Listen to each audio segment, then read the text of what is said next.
Okay. Hello, boys and girls, ladies and gentlemen. This is Devil's. Okay, stop laughing. Dude, you sound like fucking that guy from South Park. Do I really? Yeah, the guy, the guy, the school teacher. The one that had the sex change? Yeah, that. Hello, boys and girls. All right, it's recording again. Good afternoon, boys and girls, ladies and gentlemen. Oh shit. I'm gonna say good snowy afternoon. Good afternoon, ladies and gentlemen, boys and girls. This is Devil's Assistant 17 bringing you another Black Ops commentary. And I've got a very special guest, and his name is. VileViZiOnArY.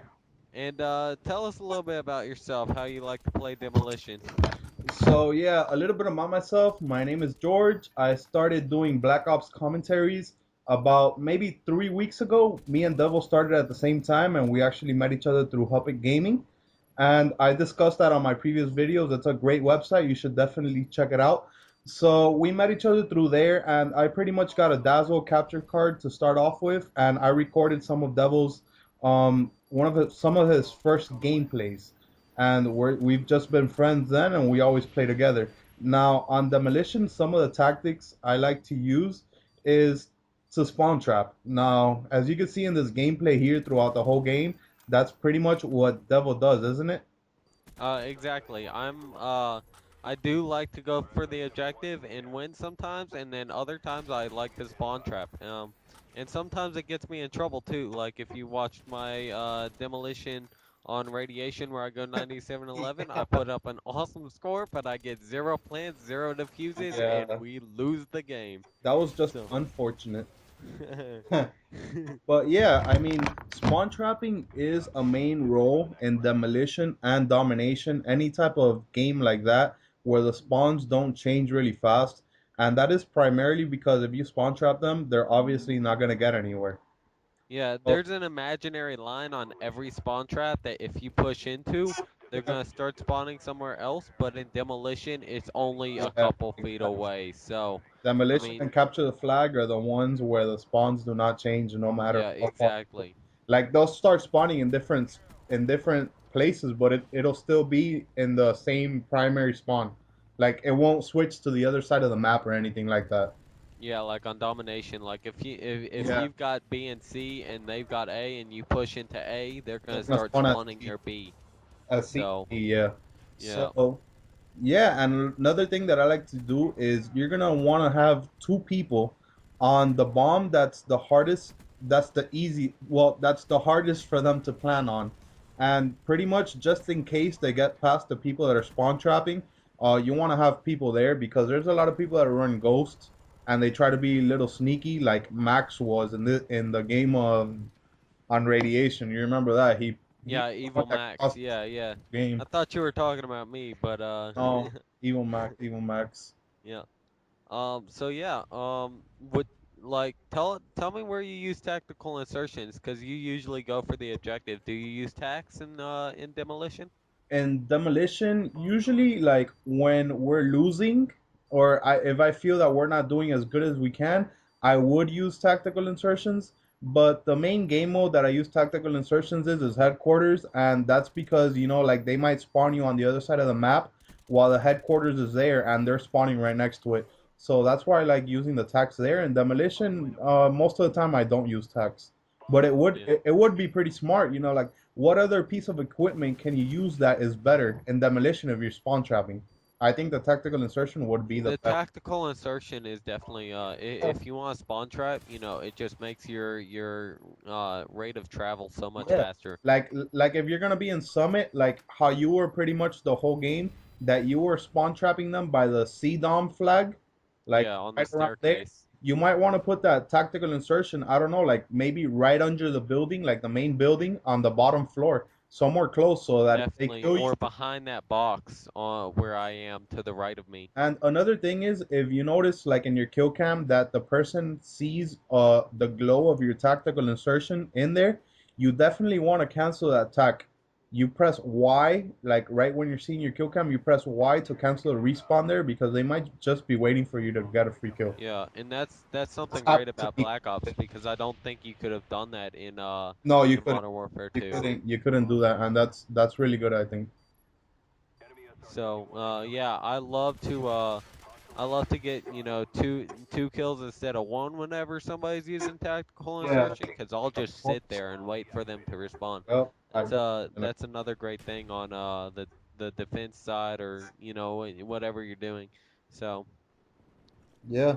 And what kill streak were you running in this game? I know you were running the chopper gunner, the Blackbird, and I think a spy plane or something. yeah, spy plane always is definitely my first kill streak. I don't go into any game type without it.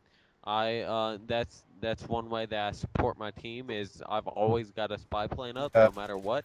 And when we've got a blackbird up, that's even better. So I believe, yeah, I was running So you are a three eight player nine. in that sense. Yeah, so even if I'm not really helping by playing the objective, I'm helping by, having everybody know where the other team is. Yeah, that's really good. And yeah, I usually do run the spy plane as well. I do the same Exactly. thing And on every spy single plane is match. key. So, Yeah, I was talking yesterday with Procman, which is another friend of mine's from YouTube. I met him through there, and he was also telling me that, some of these great commentators, I don't want to mention any names because then I might get hated on or whatever, but some of the big commentators that put like 105 games, if you see those guys, I don't know. They don't use spy planes. They're not really helping their team too much. And I don't really like watching gameplays where the only thing you see is five chopper gunners in one match. yeah, Yeah. like my demolition on radiation. No, but I guess at least you do there's something. But I feel that, spy plane is really essential in any game type that you play. Like, usually if I'm playing with you guys, I'll run on headquarters, I'll run spy plane, counter spy plane, and then napalm. Yeah, And and that really helps. especially on hardcore modes because you've not got that little radar up in the left-hand corner until you call in a spy plane. Yep. So that's definitely something to run if you're in a hardcore game mode. So Vile, like what's your favorite class to use when you play Demolition or Headquarters? Well, when I play Demolition, it depends really on what I want to play. Like, if I'm gonna rush and I'm gonna be in their spawn, I want to use maybe an AK-74U or an MP5 silenced with lightweight, steady aim, or sleight of hand. Well, sleight of hand would really help since you're gonna be in their spawn, and something like Ninja so they can't hear you. But Yeah, Ninja and Ninja Pro. yeah, Like, Ninja oh Pro, my gosh, I got Ninja Pro and it makes their footsteps so loud. yeah, Like and you have no idea. since I have a headset, I sound for the shit out of people. So Yeah. Ninja really helps me. And That's one thing that I need to buy is the X11s or X31s. I have the X 30 ones or the 40 ones, but they're the old ones and I have them wired because the wireless ones I've heard that they waste a lot of battery. And Yeah, I guarantee they do. that we spend like a good like maybe when we start playing, we don't stop playing for a good like 2 hours or so. So Yeah. in 2 or 3 days, you're gonna have to change those batteries again. Yeah, it's bogus. Yeah, And that's what I like about, rechargeable batteries too, is yeah. that's what I'm using for my controller because every 2 or 3 days I would have to change batteries. And batteries are expensive. So I went out and bought a $10 battery charger Mhm. and it charges four double A's, and so I just keep them swapped out. Oh, that's good. Yeah, So yeah. Battery chargers. I remember when they came out, like with all the they were technology of freaking recharge. expensive. Yes, yes. When they came out with all the technology of rechargeable batteries, they were so expensive. And now They you were can like go to 40 Walgreens or bucks. CVS anywhere, and they're so cheap. Yeah, like my father was telling me a story is when the first VHS players came out, they were like $300 or $400, and Really? now you can like walk into anywhere and get one for like 15, 20 bucks. No, just like DVDs. DVDs, Yeah, of course, yeah, that too. there's Sony, but you could get Yeah, a DVD player that works, that has a remote control, everything for around $15 at BrandSmart. I don't know if you guys have BrandSmart up there, do you? No, I mean, I think I've heard of it, but that's only because I was born in Fort Lauderdale. Oh, you Like, were. they're not up here, but I've definitely heard of it. Yeah, Like, have you heard of like Bilo and Ingles and all that stuff? nope. Yeah, Ingles is definitely like a regional thing for Yeah. here. Yeah, well, the biggest stores here for electronics are Brandsmart and Best Buy. Yeah, Best Buy is here in Yeah, Walmart. yeah, Walmart is too. Yeah. But Walmart is, everything mixed in. It's not just an electronics store. Yeah, But Brandsmart sells everything like for retail. That they sell it really cheap. Uh, that's cool. yeah. So We've back got to we've got like Kmart and Roses and stuff like that. Kmart too. Yeah. So, Back to the classes.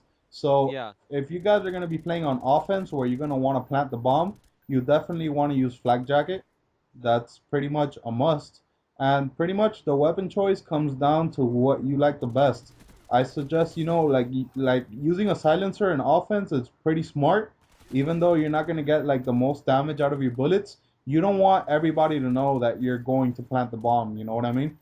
Oh yeah, I use silencer on everything. I think I've told you guys Yeah, this yeah. before, You, but you, Galil silenced, Commando silenced, AK-47 silenced, FAMAS silenced. I love the silencer in this game, and I hated it in Modern Warfare 2. Yeah, I think in Modern Warfare 2, I used the TAR 21 silence when the game was pretty much ending, when I got used to that recoil, and the UMP 45 silence was a beast. But Yeah. that gun, you could kill people from like a sniper distance. Yeah, definitely. And I'm more of an assault rifle for everything type of guy. Yeah, Because, most of the time I'll get over to their spawn and I'll stay there for a while. Like I won't die. So I have no need to have that extra little speed that a submachine gun does. yeah, Or if I start using an attack and start because to be honest, I really don't change up my equipment. I find something that works and then I've done, yeah. I use it. I've Usually, never used an exactly. attack insert. I've never used a motion sensor. You just use So, claymore. you there? You just use claymores. Yeah, claymores, that's it. That's all I've ever used. Yeah, that's on my first prestige. That's all I ever used. And then when I started playing headquarters a little bit more, I started using the motion sensor, the claymore, the jammer, and Yeah, uh, see, I get very set in what I use, and I really don't change up my classes from prestige to prestige. and let me tell you, the jammer. A lot of people might not know this, but the jammer, it doesn't just like mess up their radar. When you actually put a jammer down, any equipment that they have In that within that radius? radius, it doesn't get destroyed, but it gets immobilized for a while. So let's say they have a claymore going into a door, and you want to be sneaky. You don't want to shoot down that claymore so they could know that it's not working. You just put that jammer down and you could just go in there and the claymore won't explode. Yeah, but see, then their radar is all fuzzy and everything, so they still will Oh, know you're there if you yeah, put a claymore down. Brown. That's true. That's true. So. But still, it's a pretty good tactic. Yeah, yeah, I've never seen the jammer, and I never used the scrambler in I No, mean I've come so across that, the jammer, the most but I smart never used scrambler in Modern Warfare 2. I thought it was a pointless perk. that was the most useless and retarded perk because that just lets people know that you're around them. Yeah, Every, definitely. And whenever I saw that, I started looking around, and I usually could kill them before they could kill me. exactly, yeah. Okay, so if you like this video, please hit the like button, rate it, comment, and make sure to subscribe. And I'll put a link to Vile Visionary's channel in the description. So it's been great, and it's been Devil's Assistant. And VileViZionary. See you Peace guys out. later.